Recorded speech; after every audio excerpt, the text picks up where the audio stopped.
the teaching environment has changed dramatically, and teachers are thinking about retiring sooner than they originally planned. Let's say they're going to retire at age 55 and they've got 30 years of service, so they're qualified for full benefits, but they're retiring at age 55, so that whatever they take for their pension on that date, that's their pension benefit for the rest of their life. And that, when you look at a typical 55-year-old today, we're planning for them to live probably until their mid-90s, if not potentially longer, right? That's a 40-plus year life expectancy that they need. And what they don't think about is when they're taking that pension benefit today, that pension benefit looks great relative to their income, right? It provides a good piece of their previous salary and replacement income, right? Plus they might have some deferred compensation that they've saved for themselves that they feel very comfortable that they'll be able to meet their spending demands today. And then eventually at 62, they'll be qualified for their Social Security check, and that will look to them like, hey, we just replaced 70% of their salary.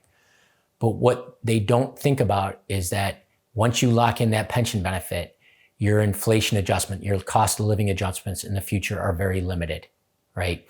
In New York State, the typical state pension only gets a cost of living adjustment on the first $20,000 of benefits, right? And if your pension, let's say hypothetically, is $50,000 a year, $30,000 of your benefit's going to be $30,000 today, and when you're 80, it's still 30, right? But if you're retiring at 55, right?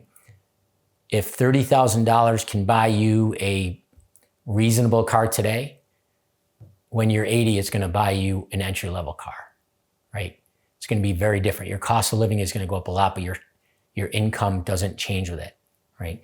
So that's something that really has to come into the equation when they're thinking about retiring. So when we're doing our retirement plans for our teachers, and we have done a number of these recently, the biggest thing we're pointing out to them is that usually that their deferred compensation, the money that they've saved on their own, isn't enough to cover the two gaps that are important. The gap between age 55 and the date they elect Social Security, and the gap from their lack of cost of living adjustments in their pension benefits to what their spending needs are going to be later on.